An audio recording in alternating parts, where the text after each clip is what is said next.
डिगड़ी शहर में रहंदड़ जंजवा बिरादरीअ जी तारीख़ 1955 ईस्वीअ खां जंजवा बिरादरीअ जा वॾा चकवाल जे ॻोठ करियाला मां हिजरत करे डिगड़ी आया। जंजवा बिरादरीअ जे वॾनि में ठीकेदार फ़तेह मोहम्मद जंजवा, जेको राज़ के कम में तमामु घणी महारत रखंदो हो, संदसि कम जी डिगड़ी ऐं उन जे आस पास जे इलाक़नि में हाक हुई।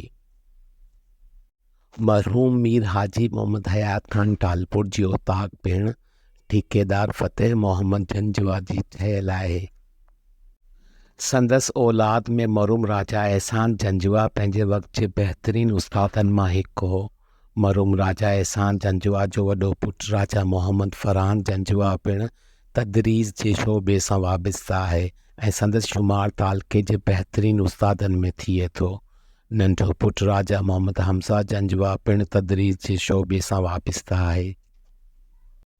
ठीकेदार ग़ुलाम मोहम्मद जंजवा, जेको वाढके कम में माहिर हो, संदसि पुटु राजा मोहम्मद इमरान जंजवा पाक नेवी में आफ़ीसर आहे।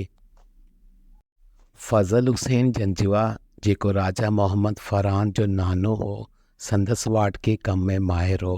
गवर्नमेंट बॉयज़ प्राइमरी स्कूल में डिगड़ीअ जूं दरियूं संदसि हथनि जूं ठहियल आहिनि। फज़ल हुसैन जंजवा जो पुटु मसूद अहमद जंजवा डिगड़ी शहर जो पहिरियों ऐं वाहिद क्रिकेटर आहे जेको क़ाइद आज़म ग्रेड 2 क्रिकेट ट्रॉफी खेॾियो, जेको डिगड़ी शहर लाइ एज़ाज़ आहे। चाचो आशिक टांगे वारो ऐं संदसि कुटुंब पिणु जंजवा बिरादरीअ सां तालुक़ रखनि था।